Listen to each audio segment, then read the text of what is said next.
What's up, everybody? It's me, Geekopedia here. Welcome back for another video today. And so, I'm sorry this is a little late. I've been doing multiple takes on this video, and it's just not come out right. And so, hopefully, this time is the charm. So before we get to that, though, I need you to like this video, hit the subscribe button, hit the notification bell, or else Bowser is going to take over the world, okay? He's got the superstar, he's got everything he needs to take over the planet and become the king, but the only way to stop him is if you subscribe to my channel right now. Did you do it? Good job, I applaud you. You saved the world, yay. Alrighty, with that out of the way, this movie had a lot riding on it, to be honest with you. The last time Nintendo allowed a movie based on one of their intellectual properties was the original live-action Super Mario Brothers movie, that was, came out in, like, the 80s or 70s, I can't remember when it was, but, let's just say it didn't turn out really good, and it got to the point where Nintendo, like, disallowed all films based on their franchises until now. So this film had a lot riding on it, and it seemed like all the odds were stacked against it, but it turned out pretty good, I will say. But to be honest, though, with my honest opinion on it being, I think it was a mixed bag for me, and I'm gonna tell you why. I didn't hate it at all. I liked it, but I didn't love it. So, first I'm going to start out with the positives of the Super Mario Brothers movie, which is produced by Illumination, the same studio behind the Despicable Me films. So, to start out with my positives, the voice cast is great, which is, we all know where we were when that crazy voice cast was announced for the first time. I mean, I like Chris Pratt. I think he gets a lot of undeserved hate, but even I was like, Chris Pratt is Mario. Okay, what? Hold on. But believe it or not, he does a pretty decent job here as Mario. It's not perfect, I will say. There was like a little crowd of people who were clamoring for, like, well, I don't want to say a little crowd, like a big crowd of people who were clamoring for Charles Martinet to return to voice Mario in the film like he does in the video games. And I gotta be honest with you, I'm kind of partial on their side because I feel like it would have been like the ultimate tribute to have Charles Martinet like voice his character in a film because he's done it for the last 30 years. Might as well let him do it in the movie. But like I said, Chris Pratt does all right. He does pretty decently. But I will say the best actor in this film, hands down, was Jack Black as Bowser, okay? You know how, like, Jim Carrey as Dr. Eggman was, like, the best part of the Sonic films? Like, everybody in the Sonic movies are great, but Jim Carrey was on a whole other level. That's Jack Black in this movie. Everyone's good, but Jack Black is on a whole nother level as Bowser. He disappears into the role. You can barely tell it's him. He just evokes Bowser.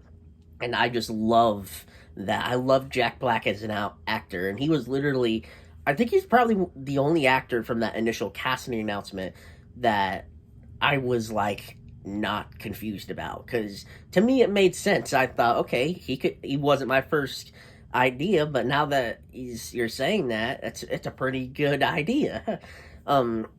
My second favorite performance would have to be Anya Taylor-Joy as Princess Peach.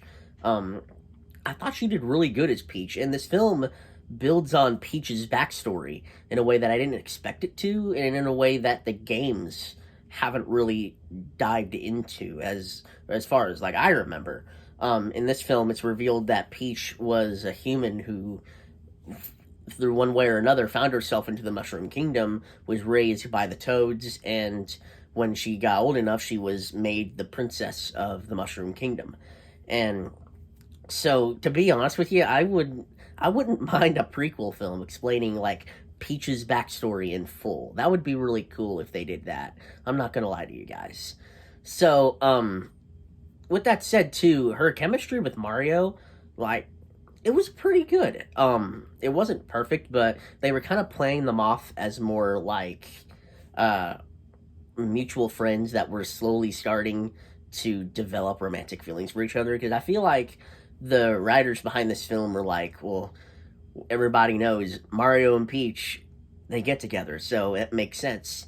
Um, but I really liked the touch that they gave it, where they just had them more as like friends starting out, but then they closely started to grow closer, and you can tell that there might be something more between them in the future. So with that, let's get to my negatives. So probably my biggest negative was that I feel like the pacing was way too fast in this film. It just felt like they were going from plot point to plot point to plot point without enough breathing room. Um, like literally, it goes from Mario and Luigi getting sent to the Mushroom Kingdom, getting separated. Mario finds himself in like this mushroom forest, and all of a sudden he meets Toad, and he's like, "Come on, let's go find Princess Peach." And they immediately go there. Then it just goes way too fast. And I figured like he would kind of take a little bit, like at least a few more minutes to like at least like internally freak out or something like that. And this next one, it's not necessarily a complaint. It's more of like a weird nitpick.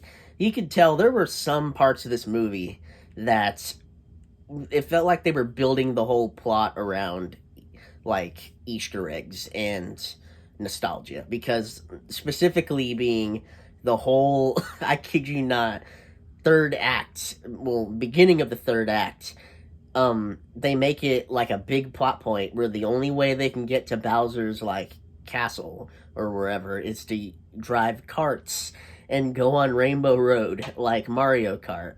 And like I'm just sitting there thinking they only did that because Mario Kart because of Mario Kart. Which don't get me wrong, I love Mario Kart, but you could tell that's the only reason why they did that.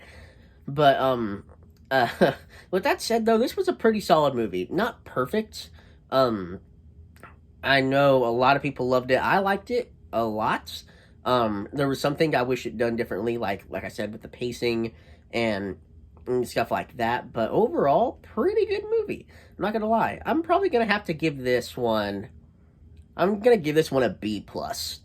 So that's my ranking for the Super Mario Brothers movie.